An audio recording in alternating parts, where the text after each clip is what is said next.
Hi, how's it in the name of Christ? How you doing? It's your girl Cake Karabo. I hope you're good. I hope you're peachy. I hope you're stellar. And I hope you're in a neat little bunch. If you're not, welcome to the party. That's just the story of my life. Okay, so let me just put some caveats out there. Kindly look out for my captions. They're not always accurate. They sometimes use a small g for God. They sometimes, misspelled, or it's the wrong word altogether. That's just the way it is. I do not have an incentive right now to edit them, because they are I'm not being viewed in my long form content, so it is what it is. And then next up, I'm very potentially wearing app makeup. If I am, you'll know. If I'm not, you'll also know. 1 second. Yeah, it tends to fall off and on my face like hazards, so it's not really like my plan. Yeah, but like it's there. I'm not shapeshifting. And then I have a segment that I just want to get out the way real quick. Yeah, these days I just always want to get it out the way. Pinching my cheeks to try and bring a flash forward. A blush forward to display that I've got blood in my body. When you prick me, I bleed. When you afflict me, I get afflicted. When you punch me, I say ouch. When you hit me with a car, my bones break. I'm human. That's what I'm trying to get at. The intention is to show you the blood in my body. There it is. Anyway, some days it rocks up, other days it doesn't. I think today I prospered. Anyway, whatever. So it's like really cold. Today is the 7th. I'm gonna put my one hand underneath there, and I will just keep on interchanging them. It's the 7th of June 2024, but it's actually the 6th of June, because I've skipped over into the next day, so let's just put that out there. I hope to only have one part today. I will have one part if it's up to me. Really, frankly, I don't have the luxury to have more than that, because I just spent a whole bunch of time recording some shorts, so I don't want to talk more. Okay, alrighty, you guys, you know what? Wickedness is extreme, is exquisite.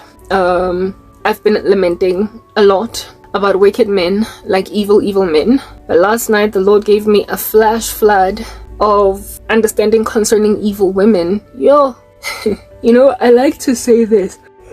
Sorry, I like to say that evil men, in their evil, pale in comparison to the evil of women when women get evil. When women get evil, it's just on another level. And I believe the reason why that's the case is because women are generally more emotional. So they tend to be a lot more charged than men, and the stuff they do with the power of that emotion in them just gets really, very exquisite. But anyway, the wickedness of women often tends to come from a lack of love. You know how, and I've spoken about this before, so I really don't want to unpack it. Adam and Eve, the judgment on Eve was that from now on your desire will be for your husband. But with Adam, it'll be that you will try to rule your wife. And when a woman does not get affection because she's got a dude that's withholding it because he's trying to run her or whatever, or use it as like weaponize affection against his wife, she becomes hell hath no fury, like a woman scorned. Like, I don't know, she just becomes Medusa, you know, the woman with the snakes for hair, and she, like a gorgon, she just becomes this monstrous female. And I'm getting like, hey, I got like dreams about murderous women, homicidal where I'm concerned, also concocting spells and stuff against me. And largely I speak out against men because they are coercive with their korobela and their random homicidal intentions and what have you. But yeah, this here is what God is showing me concerning the fever of women. Listen up, okay? Like, there's one way to heaven and it's clear. And I'm exhausted. Like, whenever I come here to speak, I'm speaking to everything that I can speak to, that I see. But what in the world is going on there, woman, when you are trying to kill another woman because of the mistakes that you knew you were making? So let me just help you understand the category of women that are now presently really homicidal where I'm concerned. First category are women who are Janet Jackson. Yeah, Janet Jackson and Why Did I Get Married? Alright, if you've seen Why Did I Get Married and you know of Janet Jackson, in that movie, she's married to a man that gives her HIV. And he gives her HIV not because he was cheating on her with a woman, but with a man. I already opened this discussion before speaking about these men in the occult. How it is that, like, for instance, the guy from MTN that I used to think was my future husband, time and time and time again, the Lord kept letting me know that this guy, this needs a scissors. but there aren't here any, so move on. The Lord kept on telling me that this guy is batting both sides, and like he's got an attraction to women, not women, men. Like he's busy with guys too. Like, yo, God gave me so many warnings of this regard. Like when I was busy spazzing over him on some, he's my husband and I'm gonna like be very happy, very much in love, the Lord was like, this dude is both ways. He is both ways. He is messing with both women and men. So he would not be the kind of guy to cheat on you with just women, but also with men. Yeah, well, I dodged a bullet. It's a good thing that he rejected me. It's a good thing that he wreaked the havoc that he did. It's a good thing that he passed me up because of me losing everything.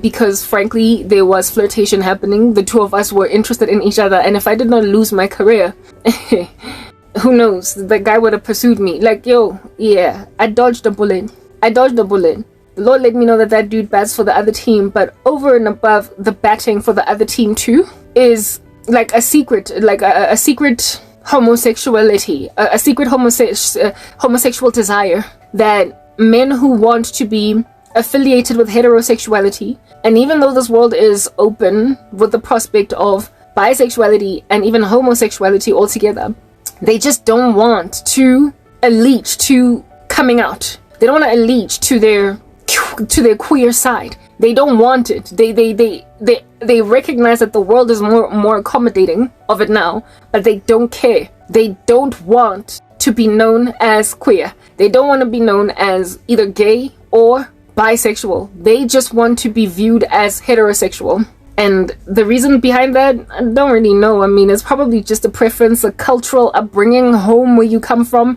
Yeah, such that even the world around does not matter. You know, that it's transforming and becoming more tolerant or accommodating of that particular community. Okay, that's what's good. Yeah, these are the most dangerous men to women because of the fact that they vehemently reject their queer side, but they secretly embrace it under wraps at the peril and expense, oftentimes, of women, and the women they're with, and when they do get married, more likely than not, they cheat on their wives with men. Now, I'm not trying to pick at anybody at this particular juncture. I'm just putting some facts out there, biological facts, medical facts, that HIV is more easily transmissible in that space with that kind of sexual activity. And so too other diseases like monkeypox, etc. There's just a grander risk for it in that space. Similarly to even with women, we are more likely to contract HIV because of we are like when we lay with men, they come in us, whereas they have a protuberance that can be shielded from an HIV positive woman's HIV. But with men, not only do they come in us, they enter us, but then they also release their seminal fluid inside the body of a woman, making the likelihood of her contracting the virus if the man is HIV positive that much more exquisite, that much more extreme. So women are at a greater risk of getting HIV from an HIV positive man than an HIV negative man getting HIV from an HIV positive woman. Even without protection, a man can get out of that without it. Miraculously, he can get out of it, but with a woman, it's far less likely that that'll be the case. But similarly too, the odds are also intensified in that queer community with men and men, where it is that HIV is that much more at a risk because of that particular type of sexual activity. They have a greater risk of transferring it between each other. And the use of protection is not something that can be guaranteed in cheating spouses. It's the most bizarre thing. I remember there was a time when I was still very, very young and I didn't have a job and life sucked, and I ended up like trying out for this call center job at cold calling, like cold calls, as in calling to sell T-Mobile cell phones to an international marketplace from South Africa. The call center was calling to it didn't work. It lasted like literally a good 3 days, and I just never went back because I couldn't stand the rejection, the hanging up on me, the where did you get my number, all that jazz. But during the training, right, I lasted there throughout the training, and then the first 3 days of actually being on the job, and then I just didn't go back. Yeah, during the training, there's this one girl there that I met that was, I guess, also training with me, and we were all having a discussion about relationships, and she said, you know, I don't understand something about men. They're ridiculous guys. Guys will cheat on you and not even use protection. And I just listened to her speaking, and I was like, she's not wrong. She's not wrong. Men are far less likely to insist upon a condom than women. I know that that's a thing even in my own personal experience. I was always, back in the day before I got saved, when I was fornicating, I was always the one to raise the condom. I was always the one that was saying, where's the protection? Use the protection. Use the protection. The guys were prepared to just dive in if you did not insist upon it, like literally all the time, that without fail. There isn't even a single guy. I've been with like 5 dudes, okay? Like, yeah, transparency type establishment thing. There isn't even a single dude that insisted on fetching the protection before I raised it. They were prepared to do it if at all I did not insist. So I mean, it's ridiculous. It's entirely ridiculous. That's just the way that it is. I don't know what's going on with men's psychology, why they're so lax with their sexual health. But then again, in a world full of fornication, stuff like that will happen, because the thing about it is, indeed, fetching a condom is not even supposed to happen, because married couples are supposed to have that liberty, that freedom to just do what they want without all that pausing in the middle. Yeah, type establishment thing. Condoms are the creation of fornication. They were manufactured for the purpose of humoring the pleasures of fornicators. If that never ever happened, which would be impossible in a world so full of sin, I don't even think condoms would have been invented. Like, there just is no need for them. Okay, absolutely no need for them. So I guess that's just the thing. Whatever goes on in fornicating circles, in fornicating spaces, in worldly folk that allow themselves to fall into this type establishment thing, there will then, of course, be just an absent-mindedness concerning the usage of condoms. And within that absent-mindedness, there is far less of it in women than there is in men. Women are far more likely to insist upon protection than men. Far more likely. However, women are far less likely to insist upon it once married to men, because of the fact that before people get married, they tend to be either using protection, or if they feel as if though they are steady with each other, they will then make a decision prior to not using protection, get tested together. Get tested, and when both people come out negative, then make a decision in a relationship to stop using protection type setup thing. Well, with marriages, that also is like a whole thing, where it is that you enter into a marriage and you expect that this is going to stay so safe, stay sober, and then like it just doesn't. I know of a woman back in the day, and I remember this happened before I got born again, and it just made me so sad. Like, I was in so much angst, like it literally lingered on me with a forlorn cloud just kind of rumbling with peals of thunder in it above my head as to what in the world under heaven my future looks like, because it was sad. This one, okay, it was rather a colleague that was speaking about her friend, and this colleague of mine said that she has a friend that got engaged. She was newly engaged, and she made a decision and even spoke about it with her boyfriend, her fiance now, that I am continuing to use condoms even once we are married. And when my colleague was telling me this about her friend who made a decision to continue using condoms even though she was getting married to her fiance, for me it was like the thing that was going on in my head that made me literally sad. Like, I got sad the whole day, because I just felt like what hope do I have? It's no wonder I got saved, guys, because I had so much angst about the world. The thing that I was thinking about in my head was, why are you marrying him if you don't trust him that much? Like, if you know that this guy is cheating on you, and he's cheated on you, and he's hurt you so very much, why did you accept his proposal? What's going on there? And it just gave me this like stomach, this ball in my stomach, in my throat, of sorrow, where it is that I was feeling kind of sick to my gut. That is that gonna be more or less my life? I always had so much angst about marriage, guys, so much before getting born again. Like, it is such a miracle that I got saved, because it gave me the solution to every last one of my problems.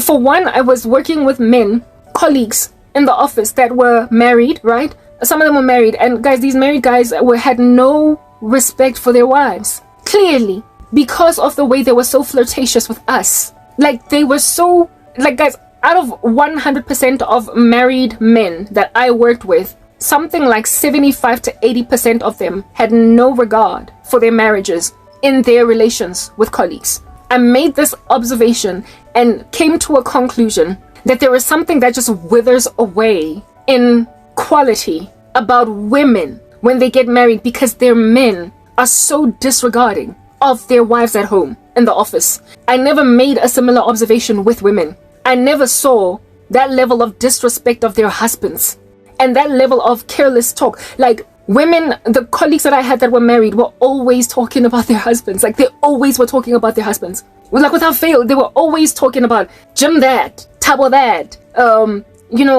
like Morena that, Tepo this. Like, they were all, like, every day you would hear something about this woman's husband and the children and the family. But barely ever did the men that were married similarly just always rap on about their wives. I had one colleague that was always speaking about his girl. And he wasn't married to her yet. He was engaged. But he was the only dude that was always raising things that he did with his woman. What they did on the weekend, her plans, what she does, or the fact that she's studying, and on the weekend we did this. She has a son from outside of our relationship, and this. Yeah, he was always rapping on about his woman. So I had understanding that he loves her. I had understanding that he loves her. But everybody else, like literally one guy out of how many guys? One guy out of how many? One man out of how many dudes did I work with when I was when I was at MTN and even beyond other companies that I worked for?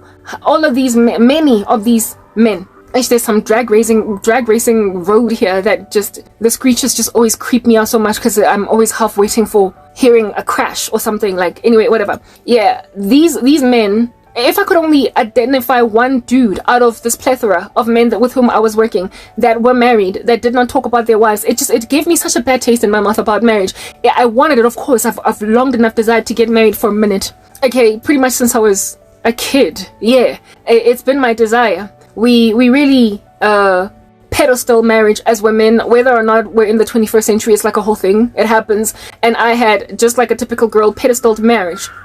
Can you hear those drag racing cars? Like, it's just so ridiculous. Anyway, whatever. And the sad and disquieting thing is it's like a Thursday and it's winter. Ugh, goodness, like, it's so distracting. It just sounds like death is about to happen. But it happens all the time. Like, there's some place where there's a drag racing patch of land and people screech their cars there at strange hours. Anyway, whatever, moving on. This is not going to stop. Let me try and speak over it, okay? I will forever just be distracted by those screeches. Can you hear it?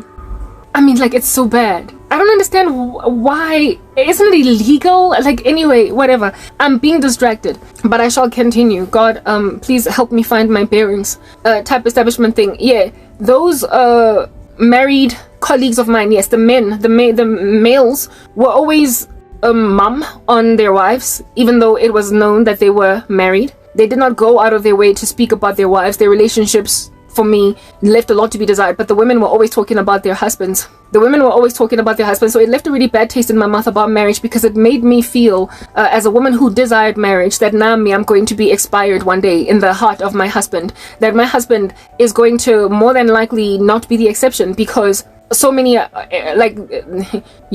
life you are better off when you imagine yourself as the norm rather than the exception, because it helps you be humble. It keeps you with your head stabilized above water. It makes you steady and stable when you don't think that you're the special different person. When you think that you are likely to be the general statistic, you are safer that way, so that when you do become the exception, you then feel blessed type thing. So now for me it was like, what are the odds that I'm going to be the exception? What are the odds that I'm going to have a husband that's going to respect me, that's going to talk about me a lot, and colleagues are just going to know that this guy's married and he's in love, that he's got children, he's got 4 kids. Like, when you're always just telling tales about your home life, women were always telling tales about their home. Every last one of them that I was acquainted with, that I was colleagues with, were always talking about their husbands. I knew how many kids they had. I knew the names of the kids. I knew the names of the pets. Their husbands, their home lives were being spoken about a lot. But men, they were mum. And over and above me being mum, they were flirtatious with women in the office, with us, with me, with others. They were flirtatious. Yeah, like I said, and then that left a pretty terrible taste in my mouth. It gave me apprehension about marriage, but not enough to make me not want to go out like that. Not enough to make me not want to go out like that, but it made me believe that maybe what happens is that the quality of the woman somehow disintegrates when she is now married. It made me look at perhaps maybe the problem being women, because why would all the men be like that? But I guess that was a naive way of thinking, because I wanted to believe that perhaps maybe I could be different by just making sure I keep myself in a bunch. I'm beautiful, I'm intriguing, I'm exciting, I am vivacious. You know, if I am maintained in a vivacity, then maybe, just maybe, my husband might speak of me loftily and a lot in the office. Maybe, just maybe. Yeah, I wanted to believe that I was a different lady, and the Lord rescued me. He saved me because, he saved me because that's just what the Lord would have done, right? He saved me, and when I got saved, I essentially also got rescued from the futility of ending up the wife of such a man as that. So going back then to explain the story of the colleague's friend who was newly engaged, and having made a decision, and even having told her fiance, who agreed and was okay with it, that she's going to continue to use condoms in the marriage, even once they're married. The thing that broke my heart and caused a forlorn cloud to hover over my head was, like, why doesn't she trust her man? What in the world?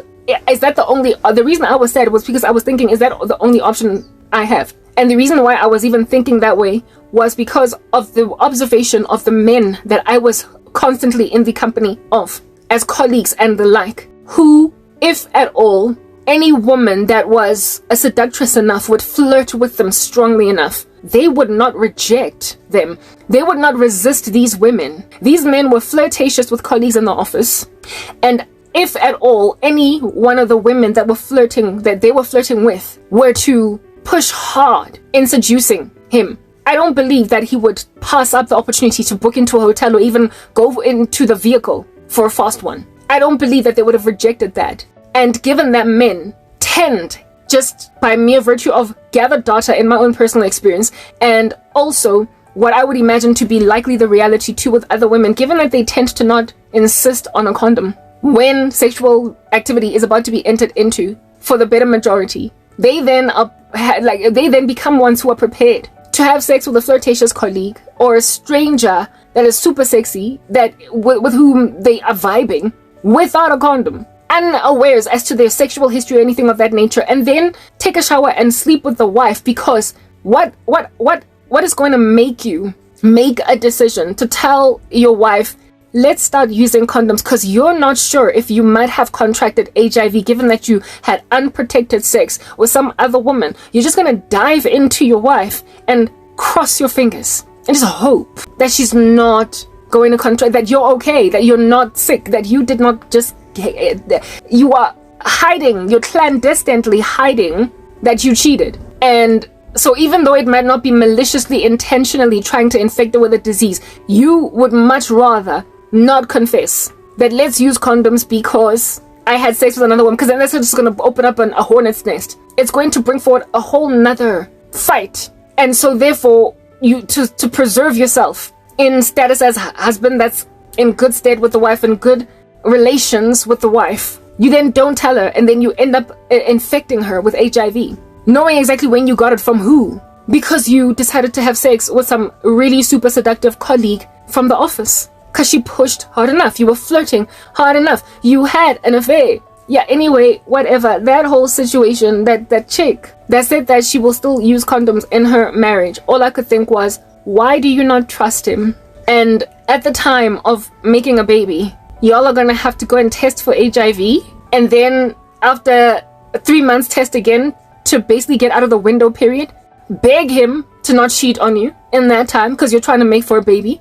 And then once the baby is conceived, then you're back to condoms again. Does that not put strain on a marriage? And again, why would a man agree to those terms? To be married to a woman that wants to use protection, the only reason he would agree to those terms is because he is aware that he is that dude, that he is that ridiculous against his wife, and so he will give her an opportunity to at least protect herself, seeing as she does not trust him.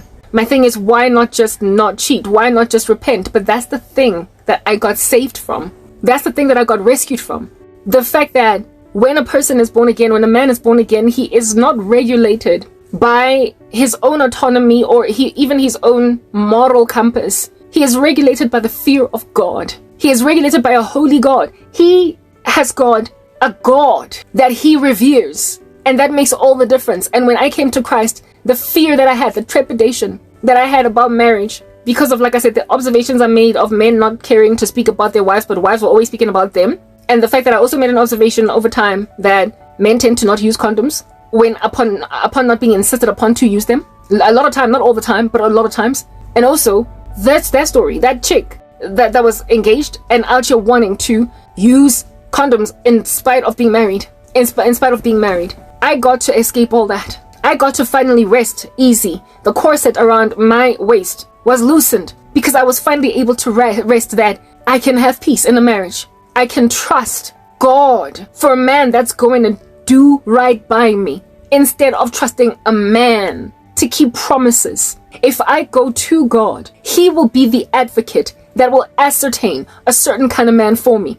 He will be the one standing in the gap, sifting these streets, essentially scanning them as with a magnifying glass to see if there is somebody fit and suitable for Karabo. A man that is going to be a man of his word, because his word is not oathed on by his own moral compass, but by a holy God. The Lord is the one that tests the heart. He is the one that tests the heart. He is the one that gives a man a wife, for he has found a good thing and obtains favor from the Lord. The Lord is the one that weighs the scales and the balances of a man's heart, and therefore approves him for a woman who has, in her sensitivity, prayed against the malady that she made an observation of in the dating pool, otherwise known as the dating cesspool. The Lord is the one that has scooped out and sifted like wheat, refined and purified, a furnace for a crucible for silver, the furnace for gold, but the Lord tests the heart. A man that has been tested by God is one that, by the amazing grace of God, you can chill now, you can relax, you can blom, you can trust that when, as a woman, just to maintain your HIV negative status, you don't have to insist that you and your husband use condoms just to maintain your, never mind HIV negative status, but basically just your clean health bill in terms of any other STD, any other you get my point. Any other random like illness that could come into your bones as a result of sexual irresponsibility. Like, yeah, yo, guys.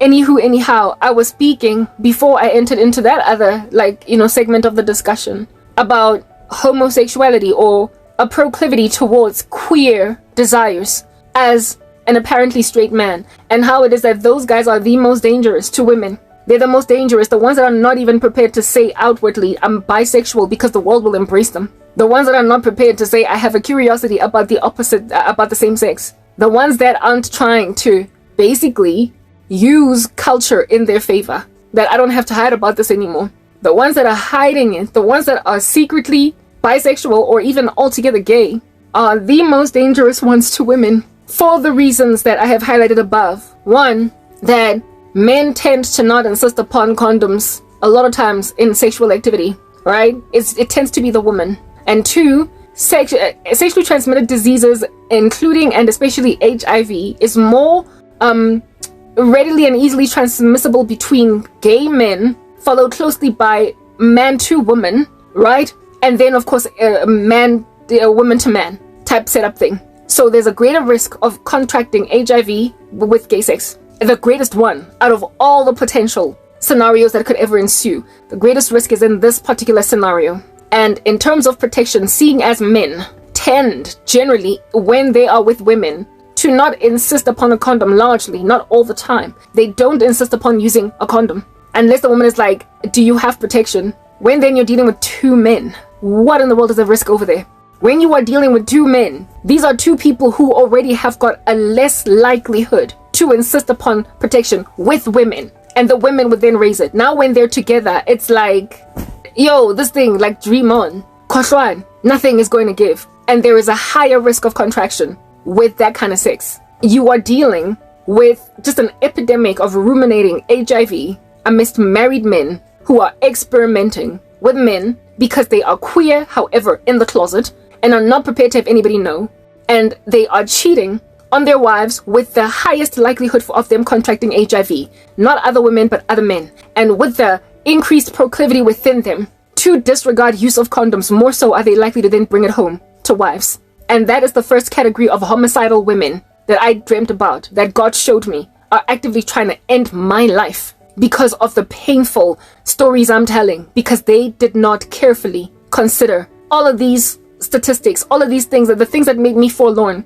the things that made me sad, the story that my colleague told me about her friend that insisted on using condoms once married, the observations of the married men flirting with all of us in the office, the understanding that men tended, even with my own experiences, to disregard use of a condom unless I raised it. Yeah, all those statistics. Women just like me likely were concerned about them because the chick who was somewhat of a colleague, the one in training when I was a kid, when we were all kids, we were like 20, 21, right? That chick back then that said in that training session, while we were talking about relationships, before training happened, of course, we were just talking among each other. She said that men will really mess you up, dudes will really mess you up because they will cheat on you without using a condom. So that was an example of a woman that had the same sentiment that I had as a woman in that room. And she reverberates that sentiment through all the cores of women, never mind in the country, but in the world. We likely all feel that way. Those of us that are heterosexual, we likely all feel that way. Like, why is it that men will cheat on you without using a condom? Like, I was cheated on by my ex-boyfriend without using a condom. And I know that that was a thing. Why? Because of the fact that I once said to him, just to get him to confess that he had cheated on me because I suspected it, but I didn't have proof. I said to him on the phone, did you cheat on me, dude? And then he was like, no, I didn't. And I was like, well, I took an HIV test. And you know what his response was? And his response was, what did the test come up as? Why don't you know what my HIV status is, dude? Because when we started dating, the two of us, both of us, we went and we took HIV tests each. And they were both negative. So if you didn't cheat on me, you should still be negative.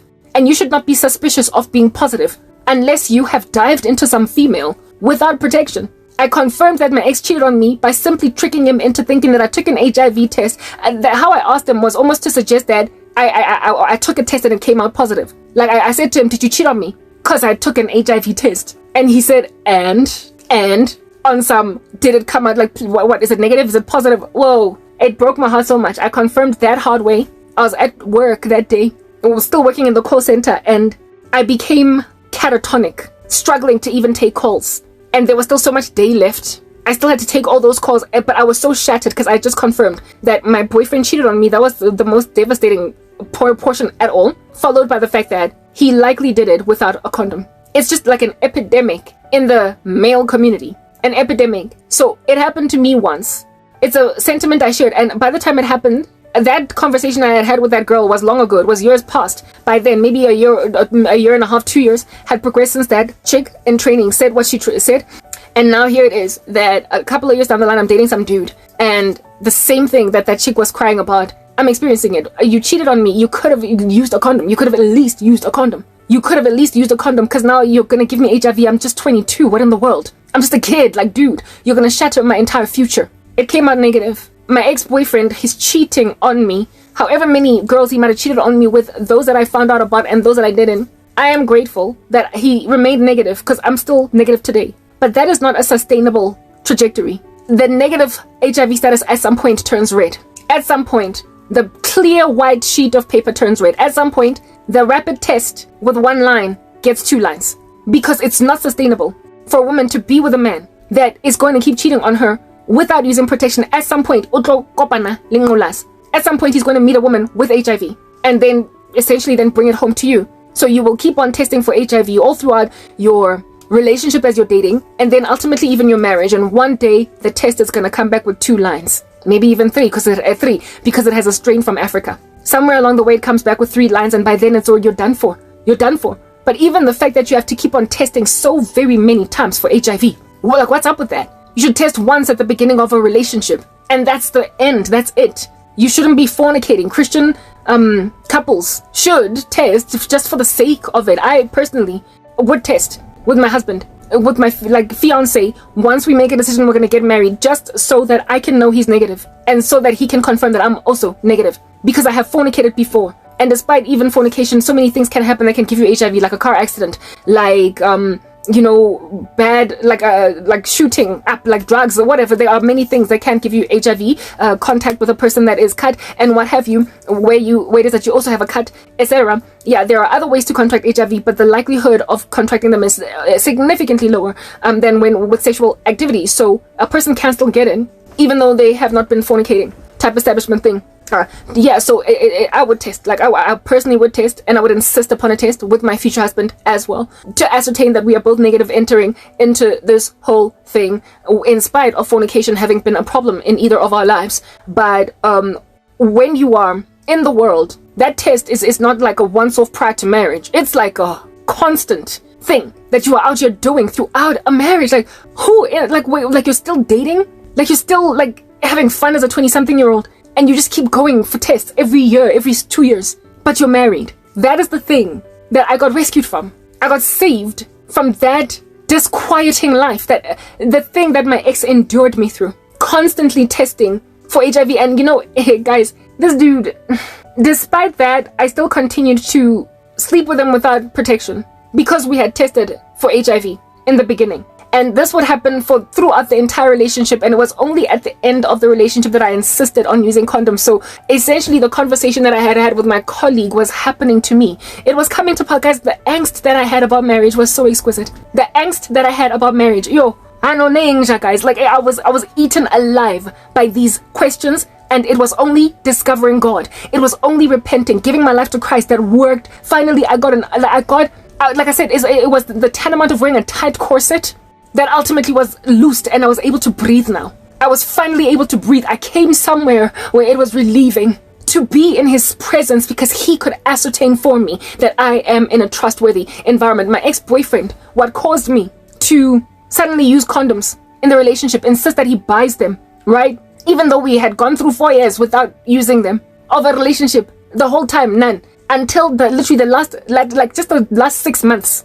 of our relationship was condomed. It was protected, because one time when we were getting busy, I will not get into detail, this is a Christian ministry. A bottom line is, I don't know if you guys have seen the movie Baby Boy with Taraji and Tyrese. There was a scene where Taraji suspects Tyrese of cheating. And then he's like, no, I didn't do it. Did you cheat on me with some prostitutes? You know those girls are sick. You could bring home some like disease and whatnot. And Tyrese is like, no, I did not cheat. And Taraji goes and literally sniffs his nether regions. She sniffs his manhood in that region to see if at all he had sex, and well, it didn't smell. And then she was like, yeah, okay, you didn't cheat on me, type establishment thing.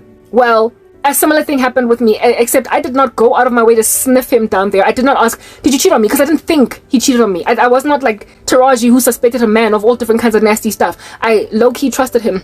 But like, when you're busy getting all busy and whatnot, I like, yeah, in that region, it smelled. It smelled like sex. And he had come to my apartment somewhere during the day. He came to my apartment later on that evening, and I remember just thinking, the audacity to go and have sex out there wherever you were at, dude. And then put your clothes on and everything. And then like just get in your car and drive to my place. And then start kissing me and making out. What the heck? Like, you're gonna have sex twice a day with 2 different women, or whoever, or menage a trois. It could have been a threesome, I don't know. But bottom line is, I could smell the nether regions of a woman on my boyfriend, like just like with Taraji. And that was I couldn't. I was like, dude, did you have sex? Like, you smell like you had sex. Like, why does it smell like that there? Did you have sex? And he denied and denied and denied. We never had sex that night. It never happened. I refused to let him do it. You are not about to go in my body with that stench, whatever's going on there. I had no proof, but I said, going forward, you are gonna buy condoms. And that's how it was. That's how the relationship was. From that date going forward, we started using condoms. Now, remember, a couple of years ago, I had a conversation with a colleague that left me in a great deal of angst with a cloud hovering over my head. This was the man that I was apparently going to end up married to. And the same thing that woman said, I'm going to get into a marriage using condoms. Here it is that I was in a relationship with a guy at that stage for like 4.5 years. And we did not use protection the entire time. And now at the latter end, now only we are using it. It's like entering into a marriage and deciding you're going to use condoms in the marriage. What? It was happening to me. It was happening to me. The very thing that left a cloud, a thunderous one, on my head of concern from what's going to be of my life. It was starting to happen. And this dude was not even my fiance. It was just a prospect. It was somebody that I was highly likely going to end up married to. And 4 years of unprotected sex now, we're starting to use them. What is the point of staying in a relationship like that? Like, what is the point? It's like, it says that we don't, like, you know, when you don't have options as a woman. I don't know my options. You've been in this for 10 years, 5 years, 7, 6, 3, 2. Udra guy. This is it. And so the best way to make sure that you don't get HIV is just keep having protected sex in a marriage. All that disquiet, all that interruption in the middle of intimacy, that's gonna keep happening. For how long do marriages last, guys? I mean, there are like silver anniversaries, golden anniversaries. You gonna keep, like, at your 25th year anniversary, you gonna still be out here buying condoms at the garage as a married man. What the hell? That was my future. It was my life. And now the walls were closing in on me because the reality of that woman that was spoken of by my colleague out here deciding that she's going to keep on using a condom in a marriage was becoming mine. And just like that woman, I appeared to be content with it, because why didn't I dump that bugger the moment I could smell that he had had sex that day? Why did I stay with him? Why did I insist that rather he buys condoms? Instead of leaving, why didn't I dump him? Why didn't we break up? That is what a lot of women are trying to kill me over. They are trying to kill me over the fact that I am escaped though caught. Don't know how to describe what punyuga bampete means in English. Okay. I am something that escaped. I'm Grease man. I escaped the grasp of that which took them. I escaped the grasp of that which essentially expanded them as worthless because of the situation. I escaped that which would have been a near-on inevitability that one day I would finally, after all these HIV tests I keep taking every year, one day I'm gonna get 2 red lines. One day I'm gonna get 3 red lines instead of just 1 saying that I'm negative. One day I am going to be told you are positive by a tester, a person, a counselor, an HIV testing person. They're gonna be like, you're HIV positive. One day this thing is gonna come back positive. But guys, the thing that a lot of these women who are now presently trying to kill me, like literally as in murder, from what the batong as in RIP, they can't stand my testimony because they were not able to escape that which I escaped through giving my life to Christ. They look at me like, you know, in Grease Lightning, there's this chick called Sandra. Like Sandra is a Sandra D. Look at me, I'm Sandra D. Bursting with virginity, won't go to bed till I'm lawfully wed. She is taunting and patronizing to women that are busy having sex all over the show, and they're trying to make her say goodbye to Sandra D. They're trying to make her walk away from her tightly held Christian convictions, where it is that she doesn't fornicate and is waiting on God for a godly man that is not going to cheat on her. They look at me as Sandra D and they find me annoying. Goodbye to Sandra D. They want to say goodbye to Sandra D, and because Sandra D is not leaving, even though Sandra D is turning 40, I'm turning like, yeah, their irritation has heightened to murder. They are like Cain. Cain, do you understand? It's written in God's word that anger is overwhelming and fury is a flood. But who can stand before jealousy? No one can stand before jealousy. Do you understand what I'm saying? And with Cain, I spoke about Cain yesterday as well. The Lord said to him before he killed his brother Abel, Cain, sin is crouching at your door and its desire is to have you, and its desire is to have you, but you must master it. Sin is crouching at your door and its desire is to have you, but you must conquer it. You must master it. And he did not master it. He decided that he's going to go and kill his brother anyway. Even though the Lord told him, if you do what is right, will you not be accepted? He killed his brother anyway because he could not overwhelm, brittle his flesh, subdue it under the power of the Holy Spirit to submission of the Holy Spirit, that he might not kill his brother, but rather do what is right so that he will not, so that he will be embraced, so that he will be accepted by God. These women are killing me because of the holy and acceptable sacrifice that I have given God. The fact that I am yet to get tainted by what took them away, their inability or their unwillingness to accept a life in Christ free from sin, free from the clutch of sin, right? Free from eternal condemnation, however, living the rest of your life with HIV. They don't want to be mature about their HIV statuses, like Griselda Kananda, who got it in a marriage. They don't want to be mature with their HIV statuses, like many women that got HIV in either boyfriend-girlfriend relationships or in marriages, married to men that gave it to them, and yet made a decision to be positive about their witness and be activists against this lunacy instead of afflict other women. There are others out there that make a better example of themselves after being afflicted like this. So this bitter response to the affliction that slapped you silly, you are without excuse when you walk in it, because there are other women lost and found that have made a decision to be bigger and better about finding out about their HIV positive statuses. So if at all they can decide to not harm other women as a result of it, but rather be, what do you call this thing?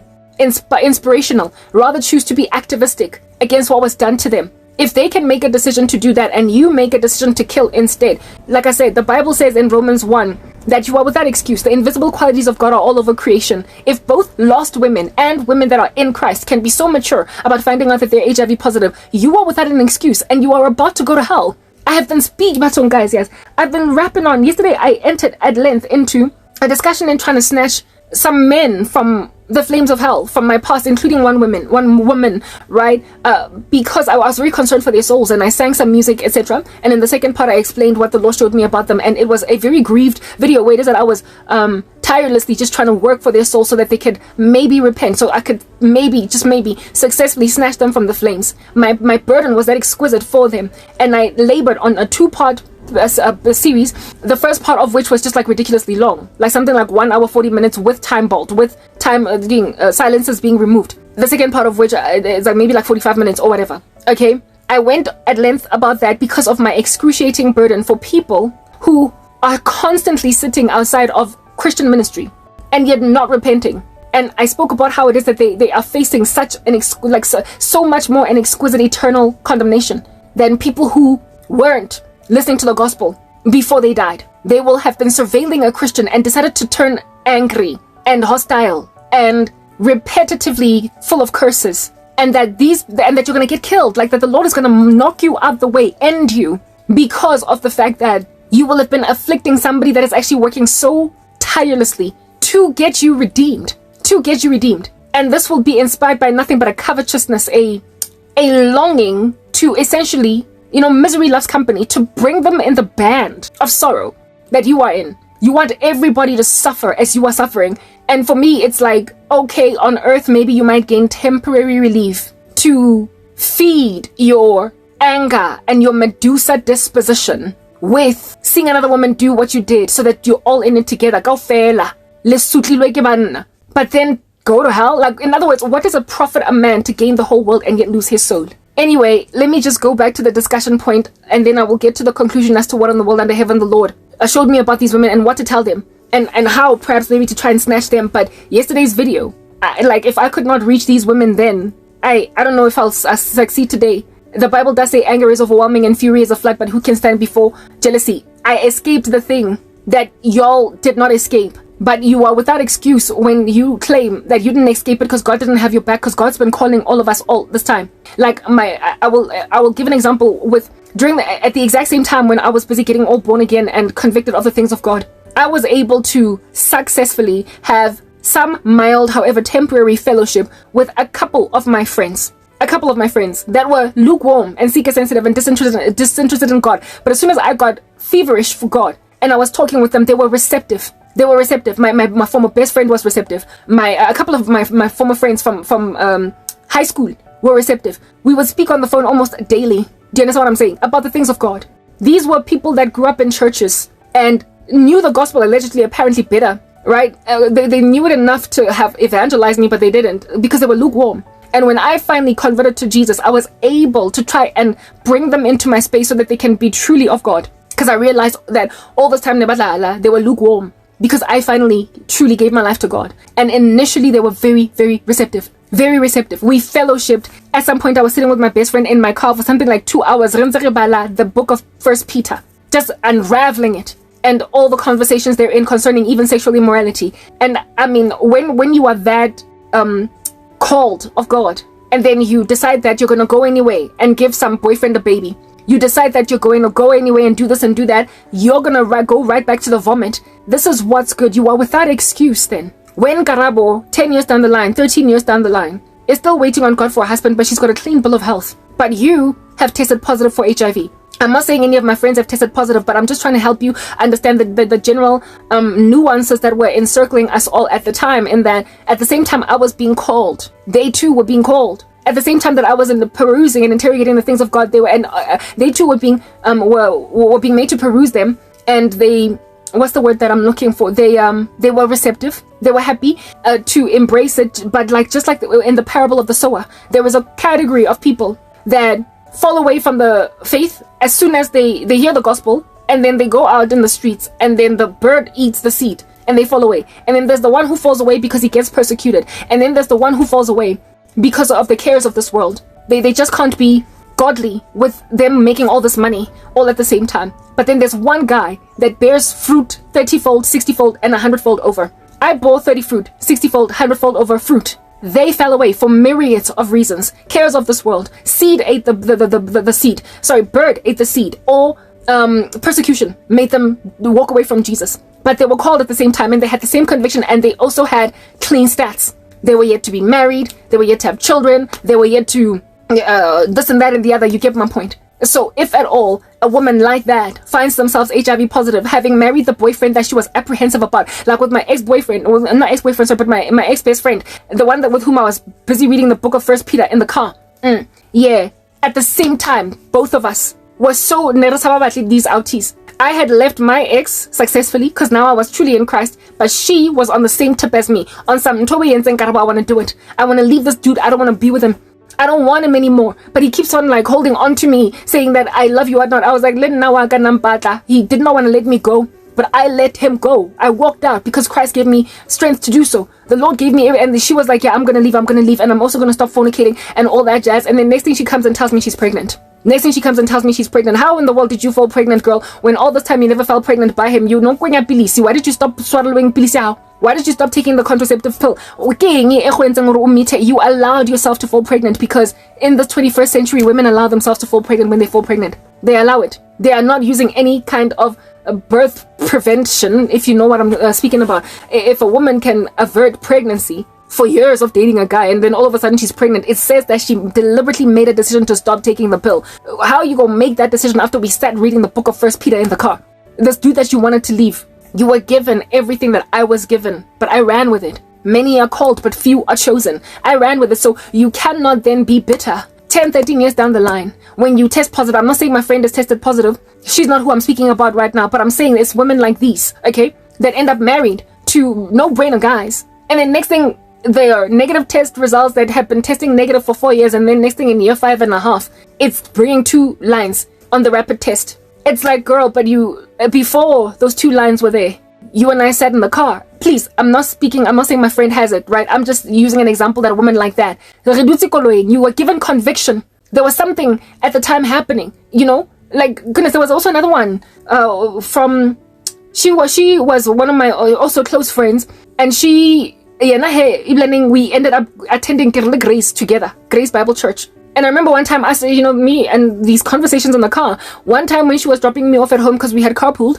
all right, or rather we had, it's called carpooling, right, when you use one person's vehicle instead of both of them. We had carpooled, and she had just dropped me off at my apartment, and we sat in my car instead of her coming inside. She didn't insist, she didn't want to come in for whatever reason. I don't know what was that. There was, anyway, whatever, we were talking. I think it was because it was at night, and she was just gonna go home now.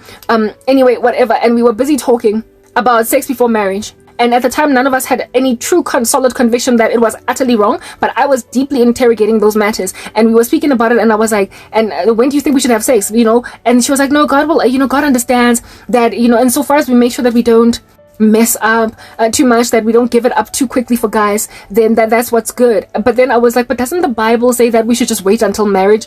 And she's like, yeah, that's also another. We were basically deeply considering the things of God together.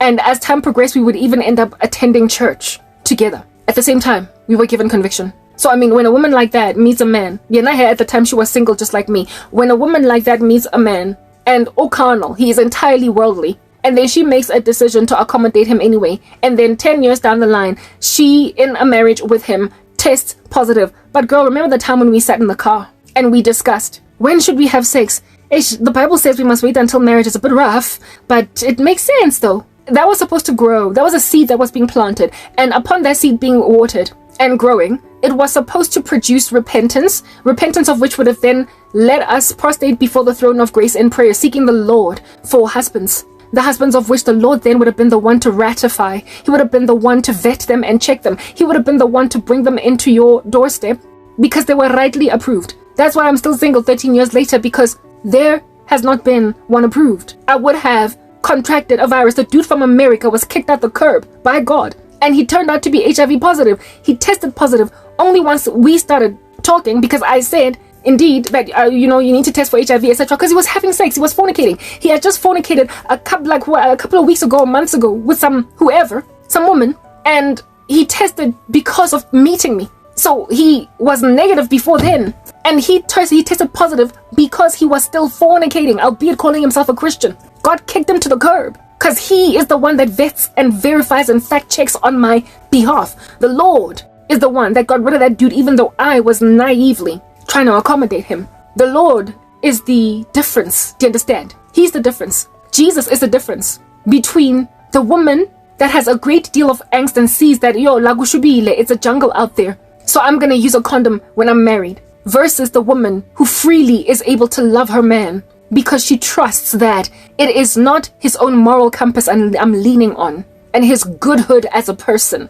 It's the fact that he is just as scared of God as I am. He fears the Lord. He is chiseled and refined by God, and his decisions are inspired by that. He is trained to love his wife the way that Christ loved the church, and God would not have brought him into your life if he did not pass those checks. If he did not pass those tests, he would have swatted him out the way like a bug, all up in your window, out your landing, on your windscreen, just getting splattered as you drive, because he was trying to come into a space that is not his. The Lord is a bug splat. Do you understand? And only he who makes sense for you will be allowed to get to the point of never mind proposing marriage to you, but actually walking you down the aisle. The Lord is the one that approves and vets a man on behalf of a woman. And when a man has been vetted on your behalf, you can enter into that marriage and test only once before you get married for HIV, and have your silver anniversary freely able to enjoy sexual intimacy with your husband without constantly just looking over your shoulder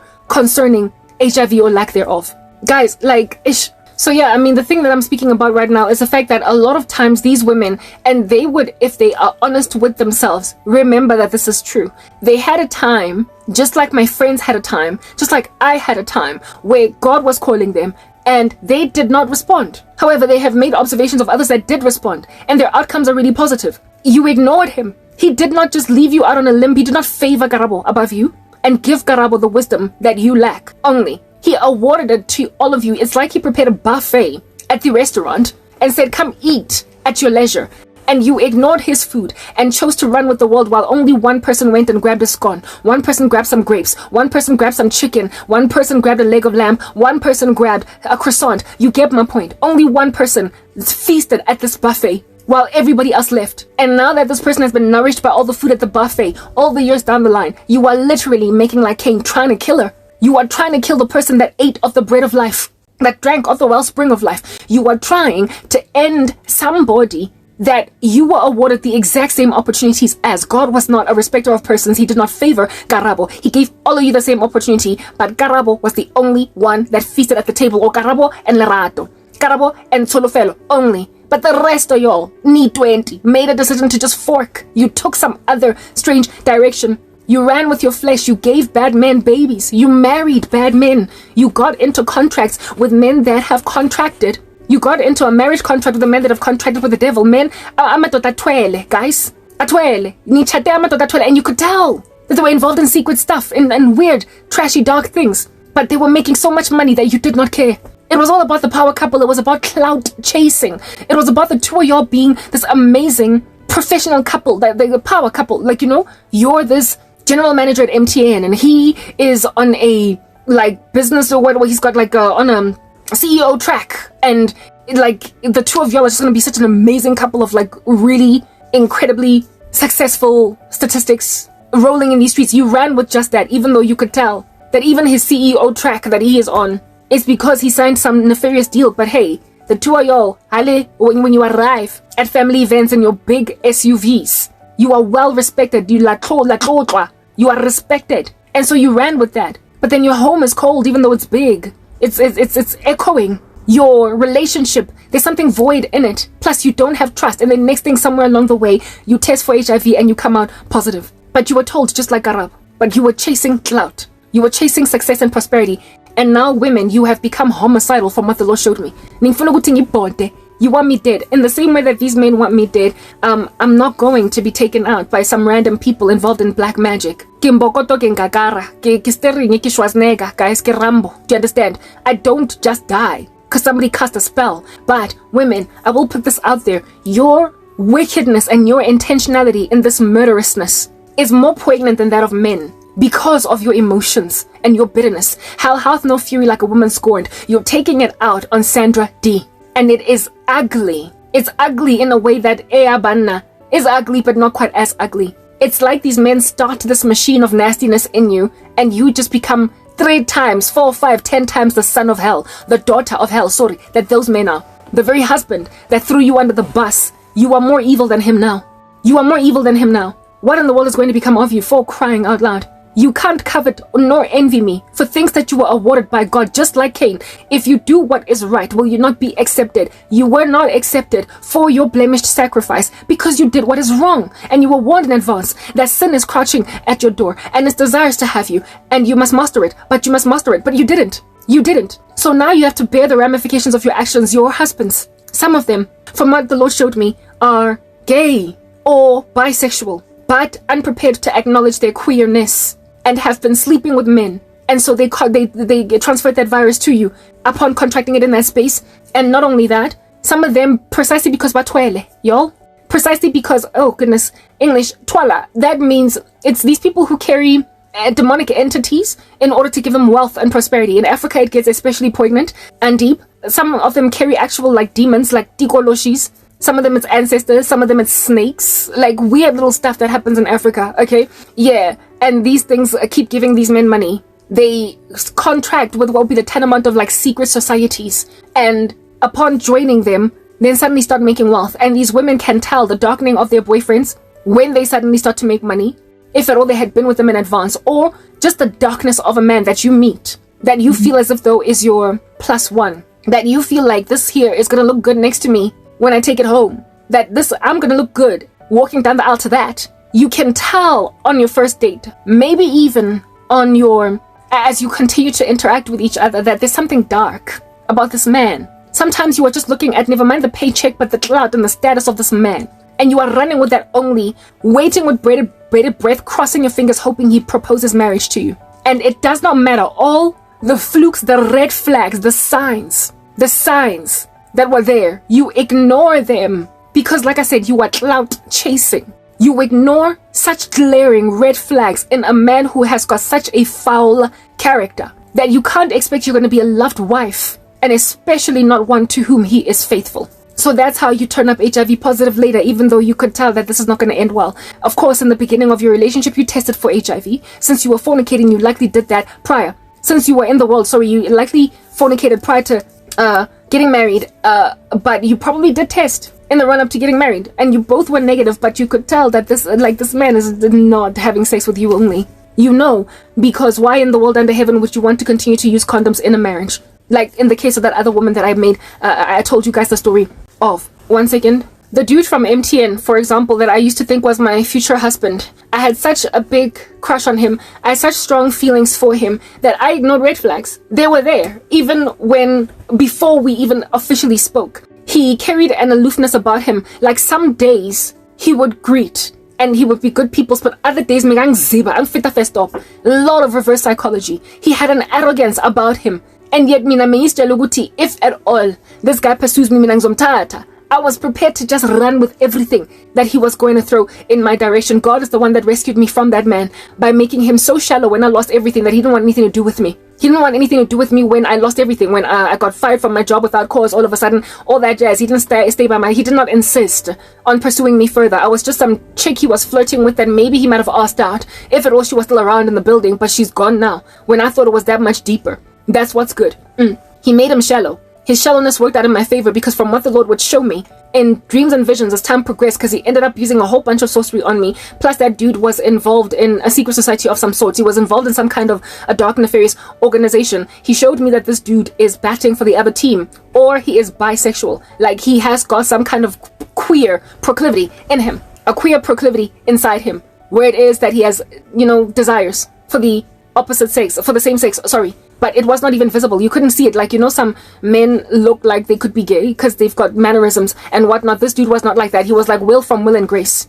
You would never have known. And a lot of them are like that. And hence why they are able to attract women, because you can't tell that they're gay, that they are. There's a guy from Wits that I told you guys about who I had a mad crush on. And I would never ever have a crush on an effeminate man, because it's just it's so diametrically opposed to what I want in a man that I would never find him attractive, no matter how good looking he is. If he's got girly mannerisms, I would never be cool with that. I actually dated a closet homosexual that was very effeminate. I could not have feelings for him. I could not muster up feelings for him. And the only reason I dated him was because I was single, and that was back in the day before I gained stability in myself. Where it is that I felt like I had to be in a relationship. So he was the next guy to pursue me after the last relationship ended. So I just accommodated him. But he was gay. He was clearly gay. He was like literally a whole flaming flamingo, bordering on being so measy. And I was out here thinking that I knew that dude was in the closet. Like, I knew, right? I could not have feelings for him. It was completely diametrically opposed to what it is that I find attractive in a man. So after that gay guy, I was like, never again am I ever going to let myself essentially just be in an excruciating relationship with a dude I don't like because he's out here being like a girl. He's exactly like me. I'm not feeling it. Type establishment thing.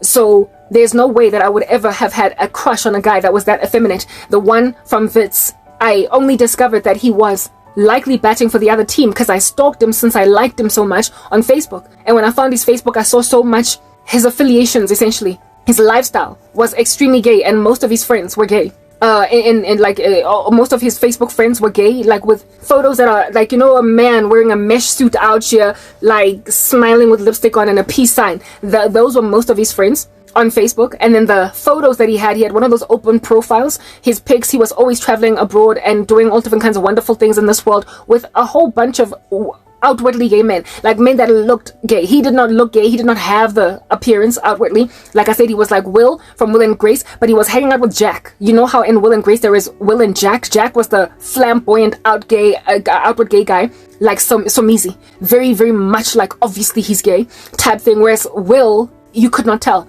He was hanging out with Jack type friends, and that's what made me suspect that this dude is either in the closet or out. And I don't know that I did not know that he was gay in this, so I was out just spazzing over the wrong dude type establishment thing. Yeah. But the fact that I ended up having such a big crush on him to a point of even cyber stalking him, essentially, says that it is possible to fall head over heels in love with a homosexual man that does not even like women at all.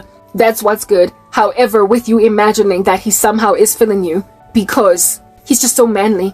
He's so manly, the very thing that attracts you to men as a woman, the thing that is diametrically opposed from yourself, his hardness when you're soft, his girth when you're lean, his, all the things that you tend to find attractive, the androgyny, the testosterone, all that, it's all up in there, like in thick mode, to the nth degree squared even, like squared over the square, that's how much this guy's just oozing so much manly manhood, but then he's literally gay, like literally gay. These are the ones that are the most dangerous because of the fact that gay men also tend to be very they are better with connecting to the emotional side of women. They're better at talking to women. They're better at understanding what they need because they have literally tapped into their feminine side. So they will be able to dote over you, and they will be the flower buying type, chocolate buying type, essentially that which is whatever it is that they would expect to receive in a relationship, given that they are always tapping into their feminine side. They will treat you the way that they want to be treated in a relationship. So you will think that you have found real love. But some of these dudes are, like I said, but gay, right? And they're sleeping with men. And because men highly likely, and not highly likely, like a lot of times, they don't insist upon a condom. That's when then HIV infection sometimes comes in, because they sleep with other men without protection and then go back to their wives. They then go back to their wives, and these women are upset. Not only do they have sex with other men, but sometimes because of the fact that batwele, they are involved in occult organizations. The devil is a perverse creature. that's always flipping everything upside down. And he makes, upon initiating his recruits into the occult, he makes them do things that they would not have chosen to do themselves. Some of these men, because of indaba yokuthi bayatwala, because of the fact that they engage in occult magic to gain wealth, prosperity, success, clout, the very clout chasing that these women are into, they are then made as a means of being initiated in the occult. They are made to partake in sexual activity with men, even if they are 100% heterosexual. And that then induces in them demons that give them an inclination or a proclivity for homosexual sex. They basically develop a new habit. It's like watching porn for the first time ever in your life, and then next thing you're addicted. You know how Mr. Beast's assistant came back out saying that he is transitioning to a woman or whatever, and then he divorced his wife and left the wife with a child and what have you. It is speculated by the population of souls that were watching that whole scenario unravel, given that the guy had a history of essentially mocking and teasing the transitioning bunch of people that belong to the colorful community. He came out mocking them one time and then came out being one of them next. And what was speculated about what happened with him is that he watched a whole bunch of pornography, otherwise known as sissy porn. And sissy porn is apparently a porn type where it is that men and men are engaged with each other, where it is that there is some sissy guy. I don't even know what it involves. I don't care to describe it too deeply, but it is speculated that this porn is converting men to gay. It is a demon that comes in through, or demons that come in through the observation of that kind of porn. So when you're involved in a cult and they insist on enduring you through what would be the tantamount of sissy pornography, they make you do a sex ritual with another man or with other men, where it is that you are subservient. You are basically the little girl in the equation, whereas another man is the man. That's the kind of stuff that can induce demons into a man that would then make him want to go back for more. Like watching porn over and over and over again, even though once upon a time you were porn free. That's what's good. So, what I'm trying to explain to you guys is that your clout chasing has cursed you. Your clout chasing, upon desiring strongly to just have money, it has cost your souls. Not so much your souls, but it is costing your souls, because you still have a shot while you're alive, okay? That's what's good. These men go on right ahead to engage in sex rituals that are gay sex, and then come out changed permanently. No, not permanently. You can always reverse the damage done by the devil through Christ. But are these men saved? Did they get born again? Did they revert? They then end up having those desires even outside of sex rituals in the occult. So essentially, they start salivating after gay men, other men. They start looking at men like that after being violated in that state. And now they have an attraction now to men and women. And so you now have a husband that's cheating on you with both men and women, but largely men. Because remember, it becomes a fetish. It becomes an addiction, and a secret one at that, where it is that now he is actively seeking it out to a point of imagining that it's even a waste of time, seeing as he's trying to find a source of alleviating his pleasure desire. Do you understand? With a man, he will actively seek out men instead of women with whom he can cheat on you. So these men that are involved in the occult, they sometimes turn not fully gay. If they were fully heterosexual before, they will still have an attraction to women, but they now have a brand spanking new addiction. They now have got a brand spanking new badge of nasty, and it's called other men, and they will bring that disease home to you through it. It is your clout chasing.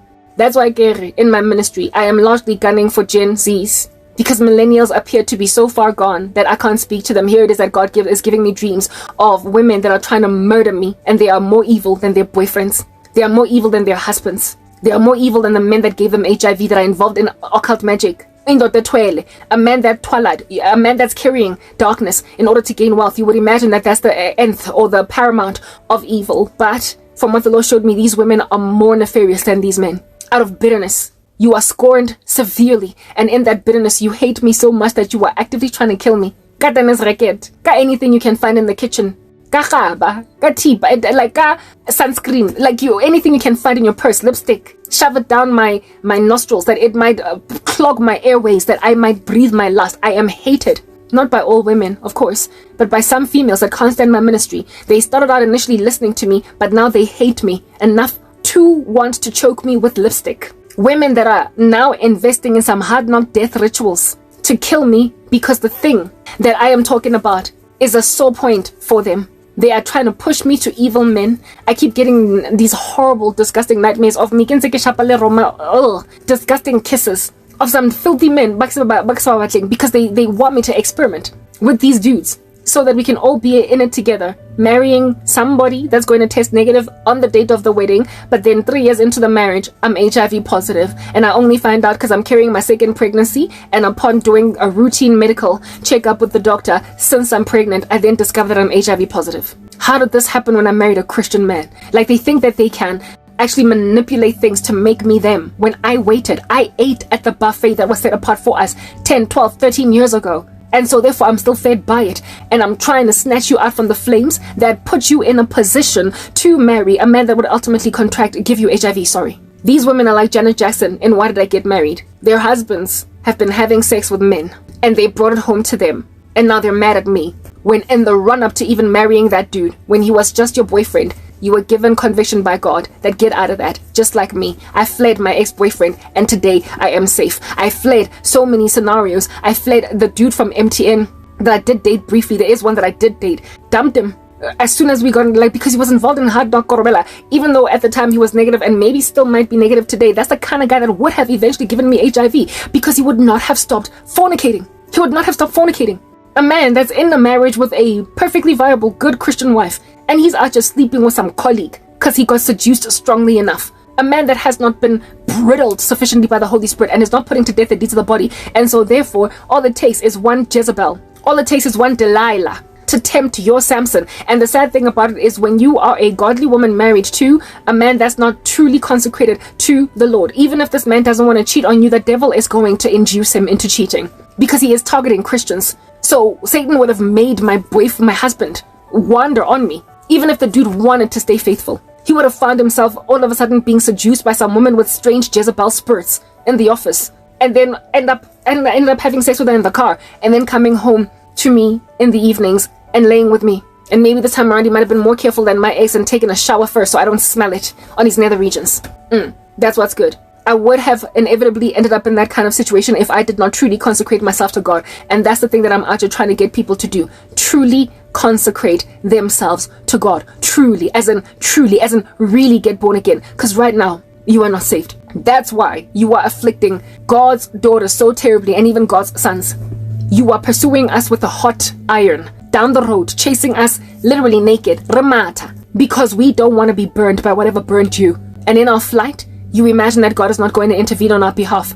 The very message that I delivered yesterday, that these people are about to pass away, they're going to die. Women, you are also facing death. You are about to go to the abyss, burn, for this insistence, Cain, on killing your brother Abel. This time around, God is not going to allow for the fashioning of Abel. In other words, a person that does die and cries out with their blood to God from the ground. We are not going to get killed. We are just going to get delivered from you.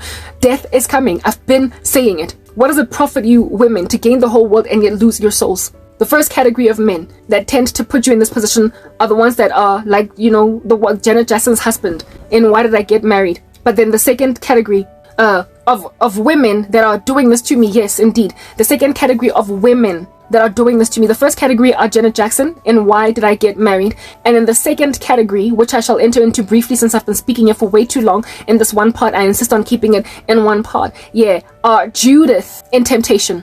Judith, all encircled by clout chasing. If you've seen the movie Temptation, that's what God showed me. He first showed me Janet Jackson and then Judith in Temptation. Judith is the one that is the sickness and the disease to her husband. She contracts the virus because of clout chasing. Clout chasing. Some wealthy man seduced her and caused her to cheat on her husband, and she contracted HIV from him. So it's basically HIV positive woman. The one is the victim and the other is the perpetrator. The one is the victim of a boyfriend turned husband that eventually gave her AIDS, and the other one is the dissatisfied rando in a marriage that is out here messing up with her husband and then decides to have sex with some silly little expensive boy on the side. Some dude that has a whole bunch of money that is going to wine and dine her in a way that what she imagines to be her drabby, boring marriage is going to give her.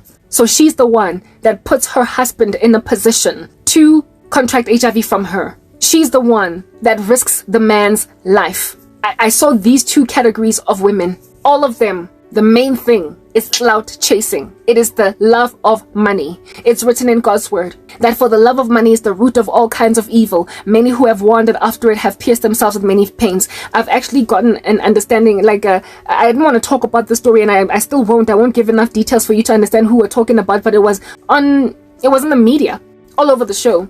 In fact, let me just talk about it. The Judas situation, except here in this instance, I don't believe the woman contracted HIV because she ended up getting married to another dude. There's a very hard-knock celebrity, a celebrity in this country, a rapper, whose wife, that he doted over in front of all of us.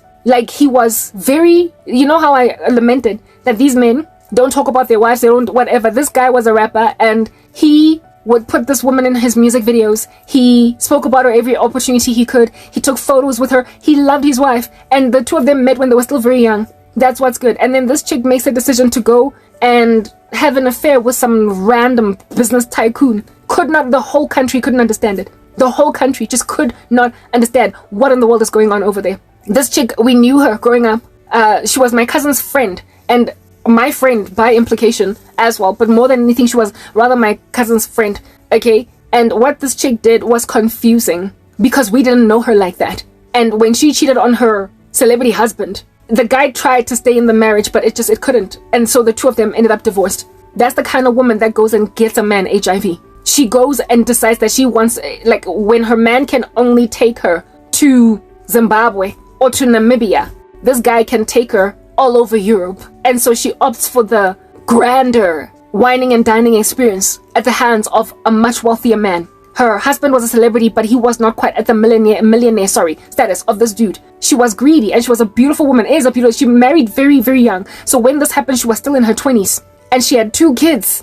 The two of them had 2 kids. And she decided that, na uzo hamba with a millionaire rando that had so many stories in these streets, scanning them about other women. She should have known better, but for her it was about the experience that Harley gave Judith in the movie Temptation. It was about the trips overseas. It was about the whining, the dining, the purses, the when a woman just gets showered with a lot of gifts, sometimes she can fall for a guy, and she went and cheated on her husband with that wealthy dude. It's that kind of clout chasing. It's a Judith versus Bryce situation with Harley, where it is that some pompous, arrogant millionaire dude is going to seasonally wine and dine and dote over a married woman and then take her back home and packaged nicely with HIV. The man of which then stands the risk of contracting it. If at all he's blessed, like it happened in the movie Temptation, he will be like Bryce, and him and Judith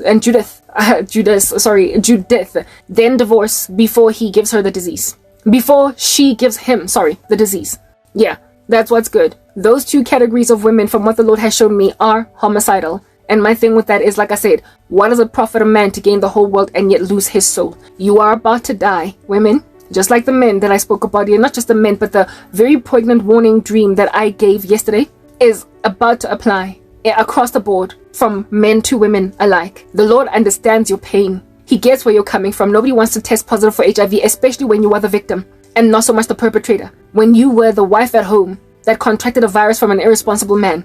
But at the end of the day, there are examples in this world of women who are like you, who contracted HIV in a marriage to a no-brainer, and are examples. Griselda Kananda is one of them, and many more that you can find on the internet that are activists against HIV. Similarly to those of you who messed up like no man's business, acknowledge, own up to your clout chasing, and repent. Because what does it profit you to get to put yourself in the same bandwagon as someone who's completely innocent, derail a woman altogether, or maybe even kill her, massacre her, because she is Sandra D? She is waiting on God. If you get her to finally compromise, or if you kill her somehow with a death ritual, you then afterwards die and go to hell because you were so bitter about testing positive for HIV that you killed a woman that decided to wait on Christ. Make yourself Cain and go to hell. Is that basic? You are facing eternal condemnation. There are better ways to deal with this. Plus, the Bible says, if anything causes you to sin, get rid of it. So if your eye causes you to sin, gouge it out. If your hand causes you to sin, cut it off. If at all, watching my ministry is severely stumbling to you because you are covetous or you envy what it is under heaven that I am. If listening to me is like hearing shards breaking in your ears, causing them to bleed, because I am a poignant reminder of how devastated you are due to the fact that I've been waiting on Christ. There are so many really good Christian content creators on the internet that can help you grow, and that are women too. So if you want the vantage point of a woman able to share her heart and her witness in a way that is relatable, there are so many of us that exist. I personally really love Melissa Doherty. You can go and check her out. Who else can I recommend to you? You can go check out Jackie Hill Perry. You can go, basically, I get really deep into certain matters, and I tend to speak about things that can cause people a great deal of regret. But there are other people that don't get that deep into personal details of life at large and just generally just cover the gospel. Go there and listen to them if you want women with whom you can relate. Because if I'm stumbling to you, if my witness and my testimony is stumbling to you, and these stories are too close to home, if they are too relatable, you are going to constantly keep gnashing your teeth outside of my ministry. Don't hold on to me if it is killing you inside. I am a Christian, I'm beneficial for you, but sometimes you don't want to hear that you messed up. Sometimes you don't want to hear the mistakes you made. I told you, my ministry is gunning for Gen Zs. I'm trying to get people to not make mistakes. I am trying to get people to walk away from certain follies that are going to really plunge them into the abyss later. And millennials, a lot of them have already made these mistakes, and they don't have the maturity to take in their stride that this happened. So walk out. I'm literally gunning for Gen Zs. I'm not saying I don't want you listening to me, millennials, but you tend to be so bitter that you can't listen to somebody that has got such a retrospective ministry, where it is that I talk of accounts of history to explain what ultimately becomes the end result. Because it hurts. I speak so retrospectively because I'm trying to get to people who are still young, so that they can look at the examples of people like me and decide not to walk in that footstep. I am warning Gen Zs to not be like you. Do you understand what I'm saying? I'm warning them to not be like you. So, I mean, when a person is out here always on a rooftop, warning people to not end up like what it is that ABC ended up like, ABC does not do themselves any favors when they listen to that person talking that. I will embitter you to a point of murderousness. So it's written in God's word that if at all this here is stumbling you, even if it's the gospel, you're not the target audience though. You are not the target audience. We all have different ministries that God has given us to do, and I feel like I'm called for the youth, and I'm also called for older women who are holding fast to promise, even though it appears their years are gliding right by their noses. Women that are like me, with some kind of a clean rap sheet, but that are largely overlooked. They can listen to me with encouragement because I'm inspiring, because we are all in the same boat together, sitting around at 39 with no babies and with no husbands. But those that have already squandered much of what it is that God gave them, they struggle with my ministry. They struggle. Men, banyetsing, that feel as if though they married Jezebels, they struggle with my ministry. Women that feel as if though they've massacred their lives with their decisions, they struggle with my ministry. If you're that kind of person, get out of my ministry. There are so many channels, so many content creators that are beneficial for your soul, that are not going to scathe you with regret, that are not going to hurt you with all that. If you want a ministry of a woman that has already gone through it, then look for a woman that contracted HIV from a husband that will encourage you as to how she's coping and dealing. You will find them on the internet. They exist. Go for a woman that ended up getting divorced from a man that she learned later was homosexual, and how it is that Christ has helped her heal. Those are the people that you should go and listen to, because they are coming from your vantage point. I, however, have got a clean slate still at 39, and I'm trying to reach the youth for my sobriety, so that if they should get to my age, they should not have the stats that some of y'all collected for yourselves. That is the kind of stuff that will hurt you.